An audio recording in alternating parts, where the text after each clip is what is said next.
প্রেমানন্দে একবার হরি হরি বল নিতাই গৌরী সীতানাথ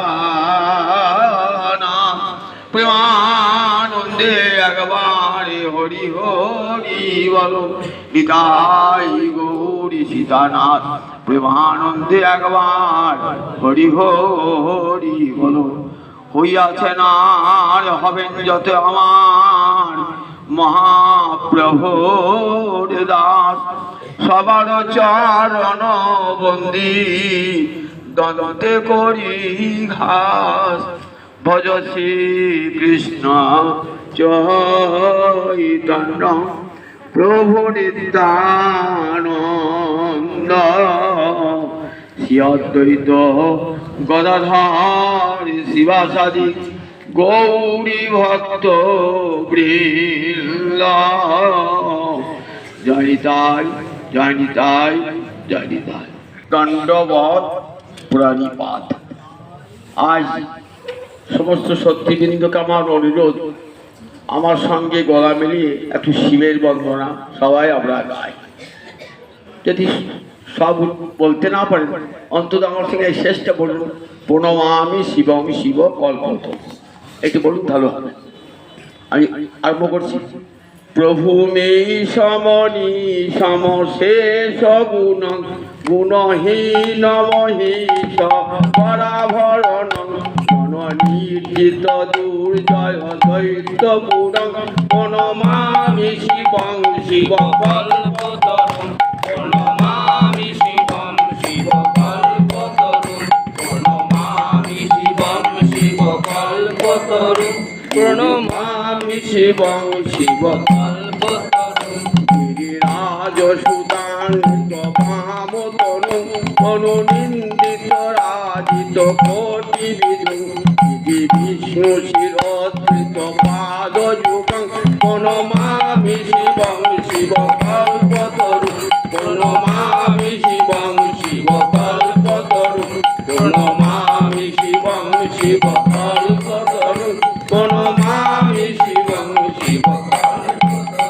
সচলাঞ্চিত রঞ্জিত সন্মুকুটং কোটিলম্বিত সুন্দর কৃত্তিপটং রসৈবলিনী কৃত ভূত জটং প্রণমামি শিবং শিব কল্পতরু প্রণমামি শিবং শিব কল্পতরু প্রণমামি শিবং শিব কল্পতরু নয়নত্রয় ভূষিত চারু মুখং মুখ ভক্ত পরাজিত কোটি বিদু খণ্ড বিমণ্ডিত ভালো তটং প্রণমামি শিবং শিব কল্পতরু প্রণমামি শিবং শিব কল্পতরু প্রণমামি শিবং শিব কল্পতরু প্রণমামি শিবং শিব কল্পতরু প্রণমামি শিবং শিব কল্পতরু। ভগবানের 6 প্রকার অবতারের কথা আপনাদের শুনিয়েছি। 6টা নয়, 6 প্রকার। 1 নম্বর হলো পুরুষ অবতার, 2 নম্বর গুণাবতার, 3 নম্বর লীলাবতার, 4 নম্বর যুগাবতার, 5 নম্বর মন্বন্তর অবতার, 6 নম্বর সপ্তাবেশ অবতার। গুণাবতার কাকে বলে? প্রকৃতির 3টে গুণ সত্ত্ব রজ তত্ত্ব। এই 3টে গুণে কি হয়? সৃষ্টি স্থিতি লয়। রজগুণে সৃষ্টি, সত্ত্বগুণে স্থিতি, আর তমগুণে ধ্বংস। এই 3টে গুণের উপরে অধিপতি ভগবান শ্রীহরি নিজের 3টে মূর্তি ধারণ করে আসেন। কারণ গোবিন্দই তো জগতের সৃষ্টি স্থিতি লয়কর্তা, যা হতে জগতের উৎপত্তি, যার দ্বারাই জগতের স্থিতি, আবার যার অন্তে সমস্ত জগৎ যার লয় হয়ে যায়, যাতে লয় পেয়ে যায়। তাহলে এক ভগবানই তিনটে মূর্তি ধারণ করেন প্রয়োজন বিশেষে। যখন সৃষ্টি করবার দরকার হয় তখন তিনি ব্রহ্মার মূর্তি ধারণ করেন রজগুণের অধিপতি হয়ে। যখন পালন করবার দরকার হয় তখন বিষ্ণু মূর্তি ধারণ করেন গোবিন্দ, সত্যগুণে পালন হয়। আবার যখন ধ্বংস করবার ইচ্ছা হয় তখন ভগবান তমগুণে ভগবান রুদ্র হন। ভগবান একটা, কৃষ্ণ একটা ভগবান, শিব একটা ভগবান, তা তো নয়, একটা ভগবান। এক ভগবান দেখুন কত রূপ ধারণ করেছেন। তিনি আবার ব্রহ্মা হয়েছেন, তিনি বিষ্ণু হয়েছেন, তিনি শিব হয়েছেন। গোলকে সদাশিব মূর্তি আছে যেটি নারায়ণের কায়বুহ, সেই সদাশিবেরই অবতার এই প্রাকৃত জগতের যে শিবকে আবার উপাসনা করি, তিনি হলেন এই মূল সদাশিব। অর্থাৎ গোবিন্দ এবং সদাশিব অভিন্ন, নারায়ণ এবং শিব অভিন্ন চিন্তা করবেন। সে দেখবেন হরিনামে 10টা অপরাধের মধ্যে একটা অপরাধ যদি আমি শিবকে কৃষ্ণ থেকে পৃথক বলে মনে করেন তাহলে সেটা অপরাধ হয়ে যায়। শিবের কাছে অপরাধ করে কেউ গোবিন্দের কাছে পৌঁছাতে পারে না, আবার গোবিন্দের কাছে অপরাধ করে কেউ শিবের কাছে পৌঁছাতে পারে না। কারণ হরিহর অভিন্ন তনু, এক ভগবান, তিনি হরি হয়েছেন, তিনি হরিহর হয়েছেন। আমরা দেখি এই যে আমরা শিবকে দেখি কি মূর্তিতে, শিবকে দেখি বৈষ্ণব মূর্তিতে তিনি আবির্ভূত। বৈষ্ণবানাং যথা শম্ভু, শ্রীমদ্ ভাগবতে 12 স্কন্ধে সুখদেব বলছেন, শোনো, পৃথিবীতে যত যত বৈষ্ণব আছে সমস্ত বৈষ্ণবের মধ্যে মহাদেব সর্বশ্রেষ্ঠ। বৈষ্ণবানাং যথা, সব নদীর মধ্যে যেমন গঙ্গা সর্বশ্রেষ্ঠ, সমস্ত পুরাণের মধ্যে যেমন ভাগবত শ্রেষ্ঠ, ঠিক তেমনি সমস্ত ভক্তের মধ্যে শিব শ্রেষ্ঠ। আবার যে 12 মহাজনের কথা বলছেন ভাগবতের 6ষ্ঠ স্কন্ধে, 12 মহাজন অর্থাৎ 12 বৈষ্ণব মহৎ ব্যক্তি কে কে দেখুন। স্বয়ম্ভু নারদ ব্রহ্মা, স্বয়ম্ভু নারদ শিব, কুমার কপিল মনু, প্রহ্লাদ জনক ভীষ্ম, বলি বৈয়াসী বয়ম। যমরাজা তার ভৃত্যগণকে বলছেন, এই 12 জন আমরা পৃথিবীতে বৈষ্ণব ধর্ম কি জানি। কোন 12 জন? বলেন স্বয়ম্ভু, ব্রহ্মার একটা নাম স্বয়ম্ভু, নারদ শিব, স্বয়ম্ভু নারদ শম্ভু শিব, কুমার সনত কুমার, কপিল সিদ্ধানাং কপিল মুনি কপিল। ব্রহ্মা, নারদ, শম্ভু, কুমার, কপিল, মনু, ব্রহ্মার পুত্র মনু, আর প্রহ্লাদ জনক ভীষ্ম। প্রহ্লাদ জনক রাজা, ভীষ্ম আর বলি রাজা, আর ব্যাসনন্দন সুখ, আর আমি অর্থাৎ যমরাজা। এই 12 জন হলেন মহাজন, 12 জন পৃথিবীতে বৈষ্ণব। এরাই জানেন বৈষ্ণব ধর্ম কি। সেই বৈষ্ণবের প্রতি অপরাধ ঘটেছিল দক্ষের, এত অহংকার দক্ষের যে সে শিবের কাছেও সম্মান চায়। দক্ষ সামান্য একজন প্রজাপতি, সে শিব তত্ত্বই জানত না। তার এত অহংকার যে আমি সভায় গেলাম, শিব আমাকে উঠে দাঁড়িয়ে অভ্যর্থনা করলো না। কতখানি স্পর্ধা দেখুন, ভগবান উঠে দাঁড়িয়ে দক্ষকে অভ্যর্থনা জানাবে, এটাই চেয়েছিলেন। এর ফলে তার বৈষ্ণব অপরাধ হয়েছিল, শিবকে নিন্দা করেছিলেন। তার যজ্ঞেতে একটা যজ্ঞ করছেন, বিশ্ব স্রষ্টাগণের যজ্ঞ, সেই যজ্ঞে দক্ষ রাজা গিয়েছেন, তো সবাই উঠে দাঁড়িয়েছেন, ব্রহ্মা তো জগৎ পিতা উঠে দাঁড়ান নাই, আর মহাদেব বসে আছেন। তখন ক্রুদ্ধ দৃষ্টি পড়েছে মহাদেবের দিকে, বলছেন দেখো এই শিব অনাচারী, নামটাই শিব, সমস্ত অমঙ্গলের কারক হলো এই শিব। অনাচারী, শ্মশানে মশানে থাকে। জানো আমার এমন সুন্দরী কন্যা সতীকে তার হাতে অর্পণ করলাম ব্রহ্মার কথা, কত কি খারাপ কাজ করেছি আমি, আমার মেয়েটার কি দুর্দশা, এই এই এমন একটা পিশাচের হাতে অর্পণ করে। গলায় মুন্ডমালা পড়ে থাকে, সর্পভূষণ পড়ে থাকে, প্রভু মিসম নিসম শেষ গুণম গুণহীন মহিষ গড়াভরণ। অহিষ, অহিষ বলে বাসুকীরাজ সর্প, অহি মানে সাপ, সমস্ত অহিদের রাজা কে বাসুকীনাথ। তার গড় মানে বিষ, বিষ যার কণ্ঠে আভরণ। মহাদেবের কণ্ঠে আভরণ কি? স্মৃতিকণ্ঠ, নীলকণ্ঠকে শিব।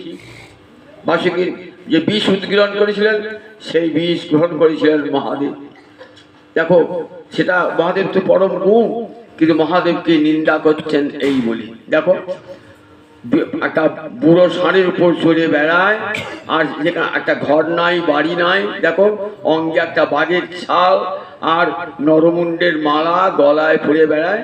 ছি ছি ছি ছি অনাচারী, এমনকি আমি আমার কন্যাকে অর্পণ করেছি, এই বলে কত নিন্দা করলেন। বললেন শোনো, শুধু তাই না, অভিশাপ। হাতে জল নিয়ে বলতেন আজ থেকে আমি বললাম, দেখো শিব কোনো যজ্ঞের ভাগ পাবে না। তোমার সবাই শুনে থাকলে তো আজ থেকে শিব যজ্ঞের ভাগ পাবে না, সব দেবতাদের উদ্দেশ্যে বললেন। তখন নন্দীশ্বর আর থাকতে পারলেন না, শিবের ভক্ত নন্দীশ্বর আর থাকতে পারলেন না, উঠে দাঁড়িয়ে বললেন দেখো জানো শিবকে, শিবের তত্ত্ব জানো, যার নামটা উচ্চারণ করলে সমস্ত অমঙ্গল ধ্বংস হয়ে যায়, যার নামটা উচ্চারণ করলি। আর সেই শিবের তুমি নিন্দা করছো, তুমি জানো না শিবের তত্ত্ব কি, শিবকে তুমি জানো না, না জেনে নিন্দা করছো, এত বড় বৈষ্ণবের অপরাধ, বৈষ্ণব অপরাধ তুমি করছো, তোমার ছাগ মুন্ড হবে, তোমার ছাগ মুন্ড হবে, কারণ তোমার বুদ্ধিটা ছাগলের মতনই বুদ্ধি। আর যে ব্রাহ্মণগুলো তোমাকে সমর্থন করছে যজ্ঞেতে, সেই ব্রাহ্মণগুলো কেমন হবে জানো, সেই ব্রাহ্মণগুলো হবে যেমন বললেন আচারবিহীন ব্রাহ্মণ হবে। আচারবিহীন অর্থাৎ ভোক্কা ভোক্য জ্ঞান থাকবে না, কোনটা খেতে আছে আর কোনটা খেতে নাই এই জ্ঞান ব্রাহ্মণের থাকবে না, যারা ওই দক্ষকে সমর্থন করেছে। শুধু তাই নয়, কর্মকাণ্ড নিয়ে তারা ব্যস্ত থাকবে। বেদের যে আসল তত্ত্ব, শিহরি তত্ত্ব তারা কোনোদিনই জানবে না এই ব্রাহ্মণের দল। নন্দীশ্বর অভিশাপ, দেখুন অভিশাপটা কাজে লেগেছে কিনা আমি ভালো দেখুন, বিচার করে দেখুন, দেখি অভিশাপটা নন্দীশ্বর অভিশাপ, শিবভক্তের অভিশাপটা কাজে লেগেছে কিনা দেখুন, দেখবেন কাজে লেগে গিয়েছে, কিন্তু কাজে লেগে গেছে। ব্রাহ্মণদের কাছে ভক্ষ অভক্ষ বিচার নাই, কাজে লেগে গেছে। দেখুন শুধু তাই নয়, তারা হরিকথায় বিশ্বাস করে না, হরিকথার মর্যাদা দান করে না, কর্মকাণ্ড নিয়েই তারা ব্যস্ত আছে। নন্দীশ্বর অভিশাপ। আবার ভৃগুমুনি নাকি একটা অভিশাপ দিলেন, ভৃগু একটা অভিশাপ দিলেন। কি বললেন? বললেন যারা দেখো, বললেন যে যারা শিবের ব্রত করবে তারা পাষণ্ডী হবে, তারা কি হবে, বেদবিধিহীন হবে, দুরাচারী হবে। এটাও কাজে লেগেছে। দেখবেন এই শিবের একদল ভক্ত পাষণ্ডী, তারা শিব তত্ত্ব বোঝে না, দেখেছেন তারা মধ্য মাংস খেয়ে হর হর বলতে বলতে নিয়ে যায় কাঁধে করে জল নিয়ে, বলতে খুব শিব ভক্তি দেখাচ্ছে। দুটি অভিশাপই, ভৃগুর অভিশাপটাও কাজে লেগেছে, নন্দীশ্বর অভিশাপটাও কাজে লেগেছে, আমরা দেখতে পাই। যাই হোক শিব কিছুই বললেন না, পরস্পর যখন নিন্দা অভিশাপ হচ্ছে শিব চলে গেলেন। শিব পরম শান্ত শিব, ভগবান শিহরির সঙ্গে অভিন্নতন শিব প্রস্থান করলেন, সেখান থেকে শিব চলে গেলেন, প্রস্থান সেখান থেকে চলে গেছেন। এইবার দক্ষের ইচ্ছা যে অপমান করে যজ্ঞের ভাগ দেবো না, এক যজ্ঞ করবো, বিরাট যজ্ঞ করবো, সেই যজ্ঞে সব দেবতাকে আমন্ত্রণ জানাবো, শিবকে আমন্ত্রণ জানাবো। বিশাল এক যজ্ঞ করেছেন। যজ্ঞটার নাম বৃহস্পতি সব যজ্ঞ। এই যজ্ঞটার পশ্চাৎ একটা ভগবানের কি অপূর্ব লীলা আছে, সুরাই সেটা তুলসীদাস রামচরিত মানুষে বর্ণনা করেছেন। মহাদেব আর পার্বতী যাচ্ছেন বিমানে চড়ে, প্রতিপদ দেখছেন রামচন্দ্র আর লক্ষ্মণ যাচ্ছেন সীতা অন্বেষণে। রামচন্দ্র সীতা বিরহে কাঁদছেন। মহাদেব দূর থেকে দেখে রামচন্দ্রকে প্রণাম জানালেন। সতী বলছে, তুমি কাকে প্রণাম জানালে? তা বললে, আমার আরাধ্য দেবতা ভগবান রামচন্দ্রকে প্রণাম জানালাম। কি করে হবে তোমার আরাধ্য দেবতা? উনি তোমার আরাধ্য দেবতা বিষ্ণু হবে কি করে? ও তো দশরথের পুত্র। বললে, ঠিক আছে দেবী, তুমি একবার পরখ করে দেখো আমার আরাধ্য দেবতা বটে কিনা, তুমি এক পরীক্ষা করে দেখো। বলে, ঠিক আছে। রথটা নামা। সাধারণ বেশে শিব আর শঙ্করী সাধারণ বেশে রইলেন, ব্রাহ্মণ বেশে। শঙ্করী করেছেন কি, সীতার রূপ ধারণ করে গিয়ে বনে গিয়ে ফুল তুলছেন। যে পথ দিয়ে রামচন্দ্র আর সীতা যাবেন সেই পথে সীতার রূপ ধরে ফুল তুলছেন। উদ্দেশ্য, আমাকে শঙ্করী বলে চিনতে পারে কিনা, যদি চিনতে পারে তবেই জানবো আমাদের আরাধ্য দেবতা ভগবান। রামচন্দ্র যাচ্ছেন, যেতে কিছু দূর গিয়ে দেখছেন শঙ্করী সীতার মূর্তি ধরে ফুল তুলছেন। বলছেন, শঙ্করী, শঙ্কর কোথায়? সঙ্গে সঙ্গে বুঝতে পারলেন আমার আরাধ্য ভগবান, আমি ভুল করে ফেলেছি। শঙ্করী, শঙ্কর কোথায়? আরাধ্য দেবতা ফিরে এলেন, হাসছেন মহাদেব। কি গো দেবী, কি দেখলে? না, আরাধ্য দেবতা ভগবানই বটে। আমি সীতার রূপ ধরে গিয়েছিলাম, কিন্তু আমাকে বলে শঙ্করী, শঙ্কর কোথায়? শিব বললেন, আর তো তোমার অঙ্গ আমি স্পর্শ করতে পারবো না। কেন স্পর্শ করতে হবে না? তুমি আমার প্রভু, আমার আরাধ্য দেবতা ভগবান ভগবতী রূপ ধারণ করেছো, সুতরাং ওই অঙ্গ আমি আর স্পর্শ করতে পারবো না। তুমি দেহ পরিবর্তন না করলে আমি ওই দেহ আর স্পর্শ করতে পারবো না। ওটা আমার প্রভুপত্নী দেহ, সে দেহ আমি স্পর্শ করতে পারি? পার্বতী শিবের সঙ্গ ছাড়া থাকতে পারেন না। গিরিরাজ সুতান্বিত বামতনু, অর্ধনারীশ্বর, একদিকে পার্বতী, একদিকে সতী, একদিকে মহাদেব। কি করে থাকেন শিবকে ছেড়ে? শিব কঠোর তপস্যায় বসলেন দীর্ঘকাল। সতী কাশি গিয়েছেন, বামে বসে চাইলেন, সতীকে বামে বসালেন না, সম্মুখে বসে রইলেন। সতী কাঁদছেন, শিবও কাঁদছে সতীর বিরহে। তখন সতী বলছেন যে, হে গোবিন্দ, আমার কি করে এই রূপটার পরিবর্তন হবে? তুমি কৃপা করো যাতে এই রূপটার পরিবর্তন হয়। দেখুন, সতীর ইচ্ছা হয়েছে, যজ্ঞ হয়েছে, গোবিন্দ সঙ্গে সঙ্গে অপূর্ব একটি লীলা হয়ে গেল। দক্ষ যজ্ঞ, দক্ষের গৃহে বিশাল যজ্ঞ, বৃহস্পতি সব। কতজনার নিমন্ত্রণ, কার নিমন্ত্রণ নাই? শিবের নিমন্ত্রণ নাই, আর সবার নিমন্ত্রণ আছে, শিবের আর নিমন্ত্রণ নাই। কৈলাসের পাশ দিয়ে কত দেব দেবী, কত গন্ধর্ব গন্ধর্বী সব যাচ্ছে, কত সুরনারীরা যাচ্ছে, সেই যে খুঁজে যাচ্ছে। ভাবছে আমার বাপের বাড়ির উৎসব আমি দেখতে পাবো না, কতজন যাচ্ছে। মহাদেবকে বলছেন, চলো না আমার বাপের বাড়ির উৎসব দেখতে। বললেন, না, নিমন্ত্রণ করে নাই তো, যাবো কি করি? আর সতী ভাবছেন যে আমি তো দীর্ঘদিন শিব ছাড়া হয়ে রয়েছি, কৈলাসে রয়েছি বটে, শিব তো আমার অঙ্গ স্পর্শ করে না, মনটাও বড় খারাপ, একবার বাপের বাড়ি যাই, ঘুরে আসি। চলো না। বলে, না না। বলে, তোমাকে নিমন্ত্রণ করেছে? বলে, শোনো, 4 জায়গায় নিমন্ত্রণ না করলেও যায়। 4 জায়গায় কোথায় কোথায় যাওয়া যায়? বন্ধুর বাড়ি নিমন্ত্রণ না করলেও যাওয়া যায়, গুরু বাড়ি নিমন্ত্রণ না করলেও যাওয়া যায়, পিতার গৃহে নিমন্ত্রণ না করলেও যাওয়া যায়, পতির গৃহে নিমন্ত্রণ না করলেও যাওয়া যায়। 4 জায়গায়। বন্ধুর গৃহে যদি বন্ধু নিমন্ত্রণ না করে তাও গেলে অপমান হবে না। গুরু যদি নিমন্ত্রণ না করে, গুরু বাড়ি গেলেও ক্ষতি হবে না। পিতৃভবনে পিতার গৃহে যদি নিমন্ত্রণ না হয়, পিতৃগৃহে গেলে ক্ষতি হবে না। প্রতি গৃহে নিমন্ত্রণ না থাকলেও যাওয়া যায়, এই 4 জায়গায়। বলে হ্যাঁ তুমি ঠিকই বলেছো। তুমি জানো যদি নিজের জন কটু কথা বলে, কটু বাক্য বলে, সেটা যে মৃত্যুর চেয়েও বড় বড় দুঃসহ। দেখো তোমার পিতা আমার নাম ধরে নিন্দা বান্দা করবে, তুমি কি সেটা শুনতে পারবে? দেখো শুনতে পারবে না। সুতরাং দেখো সেটা তোমার পক্ষে বড় দুঃখের কারণ হবে। সতী তুমি যেও না। কিন্তু সতীর চিত্ত উদ্বিগ্ন হয়েছে একটা কারণে, বাবাকে উচিত শিক্ষা দান করবেন। সতী মনে মনে ভাবছেন পিতা যে যজ্ঞ করছে, নিশ্চয়ই যজ্ঞের ভাগ আমার স্বামীকে দেন নাই। সেটা আমি পিতাকে শিখিয়ে দিয়ে আসবো যে পিতা আপনি এত বড় বেদজ্ঞ পুরুষ হয়েও আপনি আমার স্বামীকে চিনতে পারলেন না। আমার স্বামীকে ছাড়া যজ্ঞ হয়? শিব ছাড়া যজ্ঞ কোথাও কোনোদিন হয়েছে? আমার স্বামীকে যজ্ঞের ভাগ নিয়ে যজ্ঞ করছেন, এটা আমি শিক্ষা দিয়ে আসবো। কিন্তু উপরে সে তো বলছেন না।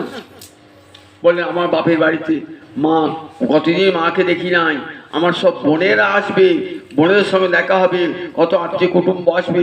মেয়েদের একটা বাপের বাড়ির প্রতি টান থাকে তো স্বাভাবিকভাবে। বাপের বাড়ি কোনো উৎসব হলেই মেয়েদের যাবার ইচ্ছা হয়। আমাকে বাপের বাড়ি যাবেন না কিছুটি। দেখো আমি তো বারণ করলাম, নিষেধ করলাম, যদি না শোনেন শিব জানছেন বড় বিঘ্ন ঘটবে, যদি এতে না দিই বড় বিঘ্ন ঘটবে। তথাপি কি করবেন? বলে ঠিক আছে দাও। শিব মা দেবী দুর্গা তখন ক্রুদ্ধ হয়ে চললেন। ভেবেছিলেন শিবের সঙ্গে যাবো, শিবতে গেলেন না। কিন্তু মনটা পড়ে রইল শিবের জন্য। শিবকে উপেক্ষা করে আমি এলাম। বারবার পিছন দিকে তাকাচ্ছেন আর শিবের কথা যাচ্ছেন, শিবের কথা ভাবতে ভাবতে যাচ্ছেন। সঙ্গে সঙ্গে নন্দী ভিঙ্গি সব অনুচরকে পাঠিয়ে দিলেন, যা রে যা, তোদের মা চলে গেল, ছুটে যা, দেখবে যা মা কিসে যাবে, যা ষাঁড়টাকে নিয়ে যা, মাকে ষাঁড়ের পিঠে চাপিয়ে নিয়ে যাচ্ছে, দেখবি মায়ের যেন কোনো ক্ষতি না হয়। শিব সঙ্গে সঙ্গে লোক পাঠিয়ে দিয়েছে। মা যাচ্ছেন বটে, মনটি পড়ে রয়েছে বিশ্বপিতা বিশ্বেশ্বর শিবের প্রতি, মনটি পড়ে রয়েছে, আকুল হয়ে রয়েছে। শিব ছাড়া কিছুই জানেন না। গিয়ে যখন পৌঁছালেন, মা একটু আদর করলো, বোনেরা সামান্য একটু আদর করলো। বাবার ভাই কিছু করতে পারছে না। বাবা তার কর্কশ দৃষ্টিতে তাকিয়ে আছে, কর্কশ দৃষ্টিতে তাকিয়ে আছে।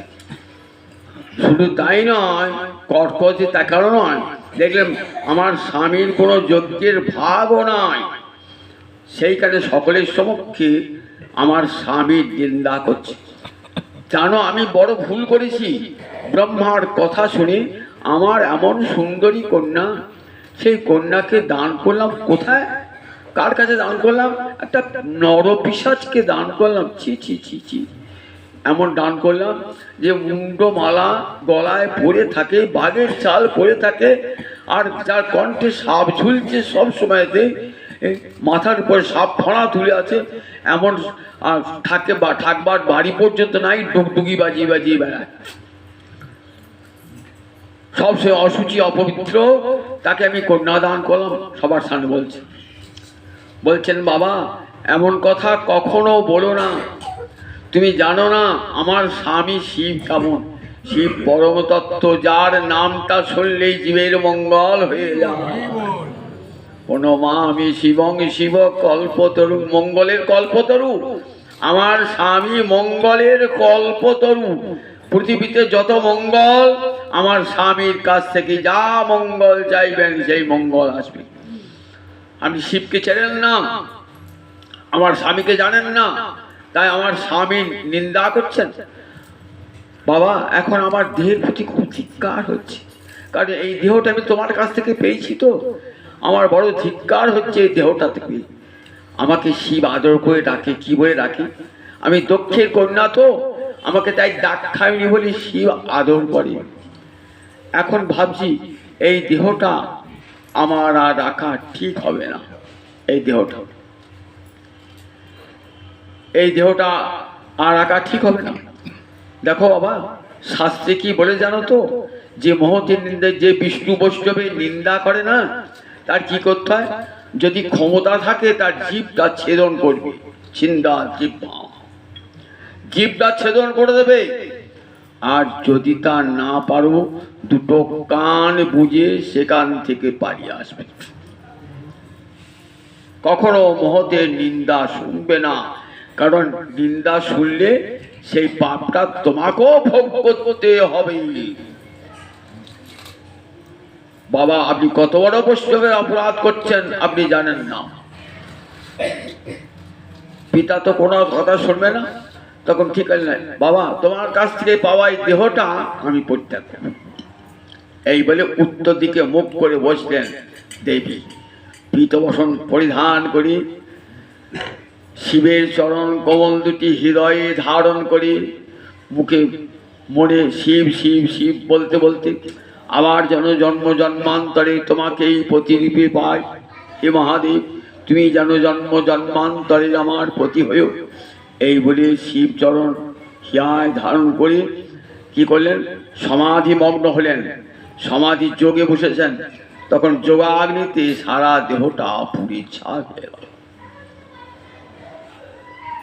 সবাই দেখছেন সতীর দেহটা ছিন্ন, পুড়ে আগুনে পুড়ে ছাই, হাহাকার করল চতুর্দিকে। যজ্ঞ তো লণ্ডভণ্ড হবার মতো অবস্থা। শিব শুনেছেন যে আমার সতী দেহত্যাগ করেছে। শিব পাগল, হা সতী হা সতী কাঁদেন পশুপতি, হা সতী হা সতী কাঁদেন পশুপতি। কাঁদছেন, কোথায় গেলে সতী, কোথায় গেলে সতী, কোথায় গেলে সতী। শিব কাঁদছেন, শিব পাগল হয়েছে। জটা ছিঁড়ছেন, জটা ছিঁড়েছেন বীরভদ্রের, বিশাল বীর আকাশ পড়ছি। যাও দক্ষের যজ্ঞ লণ্ডভণ্ড করে দিয়ে এসো, দক্ষের মুন্ড কাটো। তোমার সব অনুচরগণকে নিয়ে গিয়ে বীরভদ্র চলে এলেন। বিশাল মূর্তি ধারণ করে বীরভদ্র এসেছেন। তার অঙ্গতে কত সেনা এসেছেন। বিশাল শব্দ করতে করতে আসছি, অনেক দেবতা ভয়ে পালিয়ে গেলেন।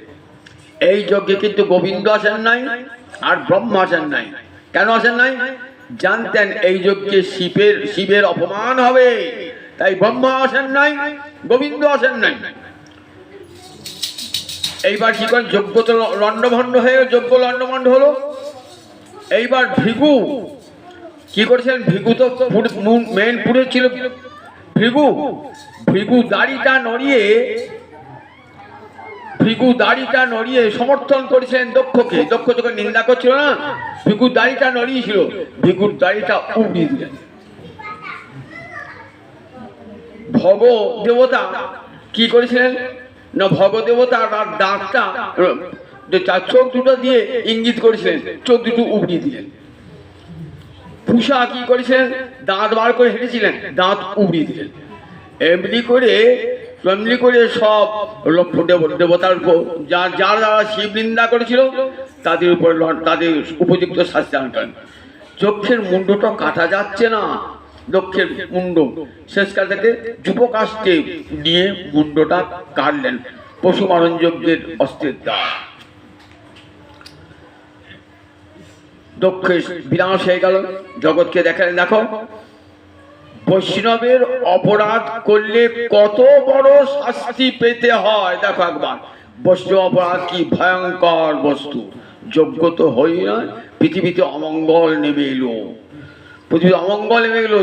দক্ষের যজ্ঞ সম্পূর্ণ শিবহীন যজ্ঞ, অমঙ্গলের যজ্ঞ। তো যজ্ঞ যদি অমঙ্গলের জন্য হয় তাহলে পৃথিবী মঙ্গল করে না, সর্বত্র মঙ্গল। যজ্ঞ করে যজ্ঞ হয়েছে এক জায়গায়, কিন্তু অমঙ্গলটা সব জায়গায় ছড়িয়ে পড়েছে। তখন দেবতারা সব কি করে আবার মঙ্গল ফিরিয়ে আনা যাবে, তখন সব দেবতারা কেউ ব্রহ্মার কাছে গেলেন। ব্রহ্মা বলে, চলো কৈলাসে গিয়ে শিবকে শান্ত করতে হবে। তখন সবাই মিলে গেলেন কৈলাসে গিয়ে, হে মহাদেব, হে আশুতোষ, তুমি কৃপা করো, নইলে বিশ্বের অমঙ্গল হয়ে যাবে। তুমি যে বিশ্বেশ্বর, তুমি ছাড়া বিশ্বের মঙ্গল করবে কে? তুমি শান্ত হও, নইলে বিশ্বের অমঙ্গল দেখা দেবে। সতীর দেহটা নিয়ে গোবিন্দ কি করলেন, সতীর দেহটা নিয়ে গোবিন্দ বিষ্ণু চক্রে খণ্ড খণ্ড করে দিলেন। শিব শান্ত হলো। শিব শান্ত হলো, কিন্তু শিবকে উপযুক্ত সম্মান দান করতে হবে তো। তখন গোবিন্দের কাছে গেলেন। গোবিন্দ তখন দক্ষকে বলেন, দক্ষ, তুই বেদজ্ঞ হয়েও জানলে না শিবকে? আমি তো শিব, অহং ব্রহ্মা সর্বস্ব সর্বকারণ কারণম, আমি ব্রহ্মা, আমি শিব, আমি বিষ্ণু। তাহলে শিবকে যে অপমান করছে তো আমাকেই অপমান করা হয়েছে। তাহলে তোমার যজ্ঞ কেমন করা হবে জানো না? আমি যজ্ঞেশ্বর, সমস্ত দেবতাকে যজ্ঞে যখন আহুতি দাও, সে আহুতি তারা কাকে দান করে? গোবিন্দায় নমঃ বলে গোবিন্দকে অর্পণ করে। তারা সমস্ত দেবদেবীকে যখন আহুতি দান করে যজ্ঞেতে, তারা কি করেন? সব বিষ্ণু বই পরম দৈবতং গোবিন্দের চরণে অর্পণ করে দেয়। আর তুমি এত বড় এত ঔদ্ধত্য তোমার, তুমি যজ্ঞ করে বিশ্বের অমঙ্গল এনেছো, এত অহংকার তোমার, তোমার দর্পটাই চূর্ণ হয়েছে। শিবের কাছে গিয়ে ক্ষমা চাও। তখন দক্ষ গিয়ে শিবের কাছে ক্ষমা চাইলেন করজোড়ে। তখন দক্ষের আবার ছাগ মুন্ড জুড়ে দেওয়া হলো। দক্ষ শিবের কাছে ক্ষমা চাইলেন। এবার যে যোগ্যতা অসম্পূর্ণ, এই যজ্ঞে এবার গোবিন্দ এলেন, ব্রহ্মা এলেন। গোবিন্দ এলেন, সব যজ্ঞ হলো, সমস্ত যজ্ঞের দেবতাগণকে আগে গোবিন্দকে সেই যজ্ঞ ভাগ অর্পণ করে পরে সমস্ত দেবদেবীকে সমস্ত যজ্ঞের ভাগ অর্পণ করলেন। বিশ্বের মঙ্গল সাধিত হলো। সতীর দেহত্যাগ হয়েছে। সতী তো দেহত্যাগ করছে, সতী শিব ছাড়া আসবেন না। এবার সতী কোথায় জন্মালেন? এবার সতী জন্মালেন কোথায়? জন্মালেন হিমালয়। কন্যা পার্বতীর বীর, পর্বত কন্যা, তাই পার্বতীর বীর।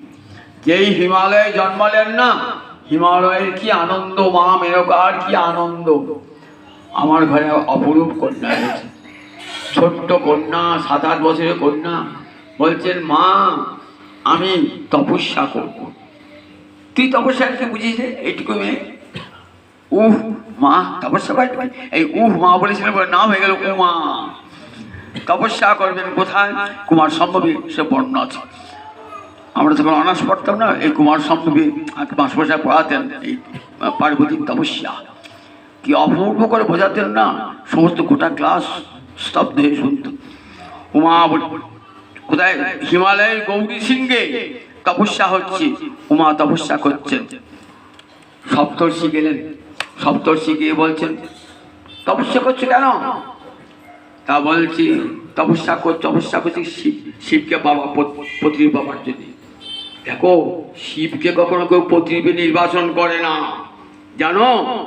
শিব একটা বিয়ে করেছিল সতী, পুড়ে মরতে হয়ে তাকে, জানো তো? আবার তুমি তাকে বিয়ে করবে? বলছেন, না না, আমার শিবকেই চাই।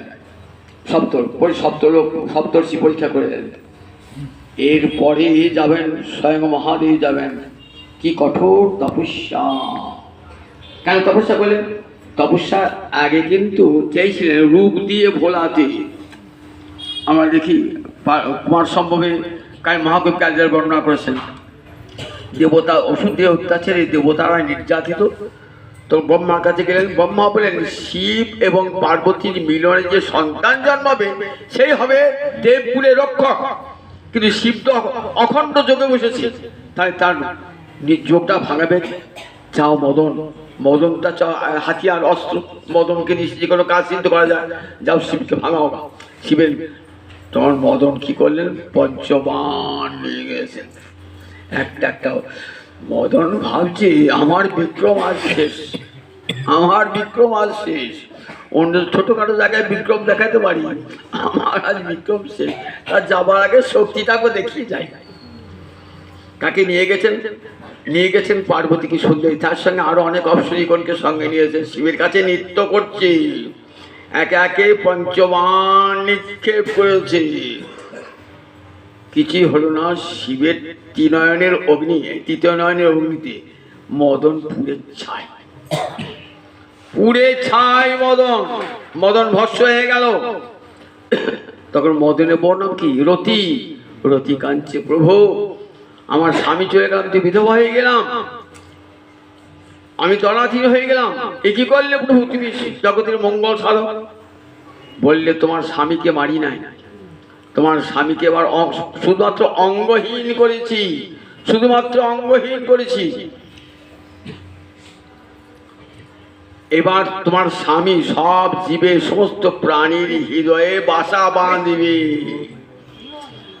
যখন দেহটা ছিল সর্বত্রগামী হয় না, এবার মদন সব হৃদয়ে প্রবেশ করবে, কাম সব হৃদয়ে প্রবেশ করবে। রতি তুমি বিধবা হবে না। রতি ফিরে এলেন, এদিকে সপ্তর্ষিরা গিয়েছেন। সপ্তর্ষিরা বলেন, তুমি নারদের কথা শুনে বিয়ে করতে এসেছো? নারদ একজন দুষ্ট লোক, জানো না নারদ? নারদ কেমন দুকাঠি মাদুর, দু জায়গায় একদিকে গেছে, সাপের গালেও চুমু খায়, ব্যাঙের গালেও চুমু খায়, গেছে। নারদের কথা শুনে বিশ্বাস করে তুমি? নারদের কথা শুনে দেখেছো? ওকে নারদের কথা শুনে বিয়ে করতে চাও না, নারদের কথা শুনে তাকে সতী ঠকেছে, আবার তুমি ঠকবে, এসব বলছেন। কিন্তু সতী তো দৃঢ় প্রতিজ্ঞ, শিব ছাড়া সে তো কাউকে চান না। তাই পার্বতী কঠোর তপস্যা, পঞ্চাঙ্গী তপস্যা। গ্রীষ্মকালের দিনে 5 দিকে আগুন, 4 দিকে আগুন জ্বলছে, পূর্ব পশ্চিম উত্তর দক্ষিণ মাঝখানে বসে আছেন, আর সূর্যের দিকে তাকিয়ে আছেন। কি কঠোর তপস্যা! শীতকালের দিনে বরফ গলা জলে, গলা ডিবিয়ে মা আমার বসে আছেন, গলা জলে, কত কঠোর তপস্যা। বর্ষাকালের দিনে গাছতলায় বসে আছেন, জলে ভিজছেন, কঠোর তপস্যা। তবু নড়বেন না। সুন্দরী সুকুমারী, এমন সুন্দর চেহারা, সুন্দর রূপবতী হয়েছেন কিভাবে দেখুন, কত কষ্ট সহ্য করে রাজনন্দিনী হয়ে কষ্ট হচ্ছেন। তখন মহাদেব এলেন, ছদ্মবেশে মহাদেব এলেন। এটা মহাকবি কালিদাসের বর্ণনা। ছদ্মবেশে মহাদেব এসেছেন, ব্রহ্মচারী ছদ্মবেশে। দিয়ে বলে, হে সুন্দরী, তুমি কার কন্যা? মনে হচ্ছে তোমাকে কি তুমি রাজকন্যা। তা তোমার যা সুন্দর রূপ, তুমি নিশ্চয় কোনো পুরুষ রত্নকে খুঁজছো, নিশ্চয় নয়? তোমাকে খুঁজতে হবে না, তোমাকে খোঁজার জন্য লোক আসবে, তোমাকে খোঁজার জন্য পুরুষ রত্ন আসবে, তোমাকে তো করতে হবে না। তুমি কাকে বিবাহ ঠিক করেছো বলে ঠিক করেছো? কাকে পাবার জন্য? পার্বতী সখী বলছে মহাদেবকে। ছি ছি ছি ছি ছি, মহাদেবকে? ওই লোকটাকে বিয়ে করে, দেখো বুড়ো ষাঁড়ের উপর চেপে থাকে, রথ নাই, কিছুই নাই, একটা বুড়ো ষাঁড়ের উপরে, আর ডুগডুগি বাজায়, শিঙা বাজায়, নরমুণ্ড, বাঘের ছাল পরে থাকে, গলায় কত সাপ জড়িয়ে থাকে। ওই লোকটাকে বিয়ে করো না, ওই রাজাকে করো, ওই লোককে বিয়ে করো না। ওই লোকটা বলছিস, বল সখীকে বলছিস, বল সখী ও যেন আমার সামনে শিবনিন্দা না করে। কঠোর আমি সে সাপই না চান, আর ওই নরমুণ্ডই ধারণ করুক, ওই শিবই আমার স্বামী। তখন শিব নিজের ছদ্মবেশ পরিত্যাগ করলেন। তখন শিবের যে ছদ্মবেশ পরিত্যাগ করলেন, তখন শিব, তখন পার্বতী অবস্থাটি কেমন? ন যজ ন তস্থ, ছুটে পালাতে পারছেন না, আবার লজ্জায় পড়ে গেছেন, আবার থাকতেও পারছেন না। হরগৌরী এইখানে মিলন, মহাকবি কালিদাস এইখানে হরগৌরী মিলন করে দিয়েছেন। আমরা দেখতে পাই তুলসীদাসী বা অন্যান্য পুরাণে এরপর দিকে হরগৌরী বিবাহ হবে। সেখানে বিবাহে গিয়ে মারা বরকে বরণ করতে আসবেন। দেখছি বাবা, বর কি বরণ করবো, কি বরকে জল খাওয়াবো, সাপ বাসে ফোঁ করে হাঁপ আসছে, হাত দংশন করবে বলে বাবা সব কাপড় তো পরে না, একটা বাঘের ছাল পরে আছে, আবার রথে করে গাড়ি করে ট্যাক্সি করে আসবে, তাহলে পুরো সাড়ে পিঠে চেপে এসেছি। এবার কি বর হলো রে? বলে দেখো দেখো কি বর খেয়েছি, এই কি বর? নারদের কথা শুনে করতে গেলাম, আমার না, শোন পার্বতী, আমি তোকে কখনই এই হাতে অর্পণ করতে পারবো না, কখনই পারবো না। আর পার্বতী, মা, কপালে যেটা লেখা থাকে সেটা কেউ খণ্ডাতে পারে না, জানো তো মা, ওই শিবই আমার স্বামী। আর মা তো কাঁদছে। এমন সময় দেবর্ষী নারদ এসে বলছেন, শোনো মা, তুমি চেনো না শিবকে, শিব ওই রূপে থাকে। দেখো শিবের অপূর্ব রূপ জানো না? কর্পূর গৌরং, কর্পূর ধবলং, সংসার সারং, যে মহাদেব সংসার ভুজগেন্দ্র হারং, সেই সেই বসন্তং হৃদয় অরবিন্দি ভবং ভবানী সহিতং নমামি। জানো শিব কেমন দেখবে? নারদ এসে বললেন, শিব তোমার স্বরূপটা দেখাও। যখন শিব দাঁড়ালেন, অপূর্ব সুন্দর পুরুষ রত্নরূপে শিব দাঁড়িয়েছেন। সবাই দেখছেন শিবের কি অপূর্ব রূপ, অপূর্ব রূপ। পার্বতী নত হয়ে তার চরণে পড়ে কণ্ঠে মাল্য পরিয়ে দিলেন। শিব দুর্গার মিলন হয়ে গেল। জয় নিতাই, জয় নিতাই।